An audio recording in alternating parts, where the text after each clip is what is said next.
tortured anybody unless there is evidence. So you are saying the same thing as far as I understand. Order, carry on, Majority Leader.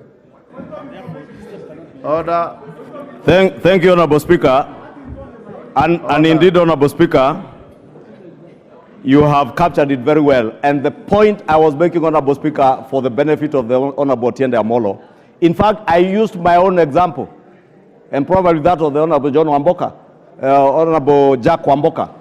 That, Honorable Speaker, the same way the Honorable Jack Wamboka has presented newspaper articles, media reports, is the same way anybody cannot present such gossip columns as this, Honorable Speaker. And therefore, that's what I was arguing, Honorable Speaker, that there lacks particulars, there is no precision on the gross violation of the Constitution. Jack Wamboka has completely failed to show us that, Honorable Speaker. Honorable Speaker, I was on the point of whether this particular motion is a decoy to derail the substantive inquiry that is before this House by a committee of this House, Honorable Speaker. And I want, Honorable Speaker, to humbly submit that I find this motion as a decoy, as such decoy, to make sure that we hide those who are ultimately culpable by derailing the Committee for Agriculture from doing its work. And I want to encourage members of the Agriculture Committee to get to the bottom of this fertilizer issue, Honorable Speaker.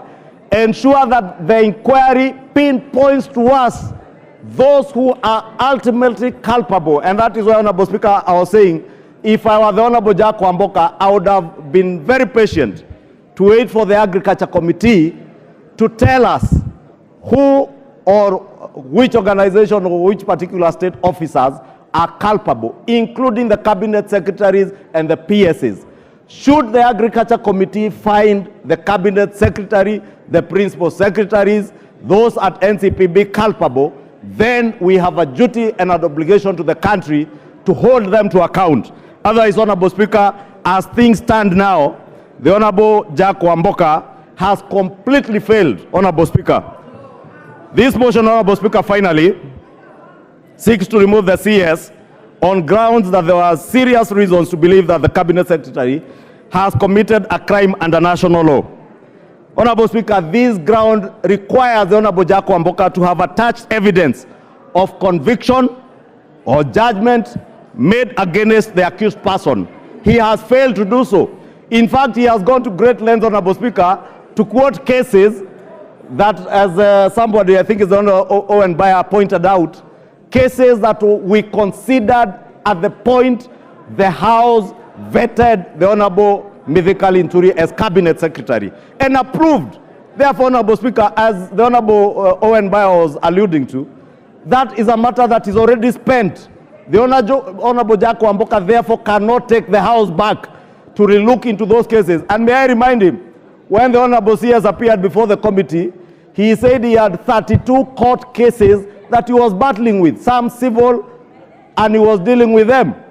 And the committee, including the member for Bumula, approved the cabinet secretary to serve as cabinet secretary. How then do you retract your own steps or call the House to retract our own steps, Honorable Speaker?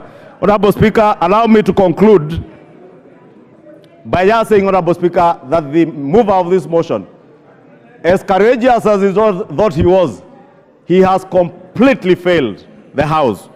He has failed to show us the precision with the law that he ought to show in line with the Constitution and the standing orders. I have spoken to the probate value of the evidence he has adduced that is not there. The grounds, as I said, Honorable Speaker, are particularly not particularized in line with our standing order 64 and 66. And that is why I said he's quoting newspaper articles, which I also said I could quote about chairs of committees and other people who are said to extort people money. And Honorable Speaker, allow me, Honorable Speaker, then to plead with this House to defeat this motion because it will derail the fight against corruption. If we derail the fight against corruption, Honorable Speaker, by using such motions to speak to the gallery, to speak to our voters, to speak about corruption but never acting over corruption, Honorable Speaker, Remember in the 11th Parliament, Honorable Speaker, Wind up in a minute. in the State of the Nation address, 200 state officers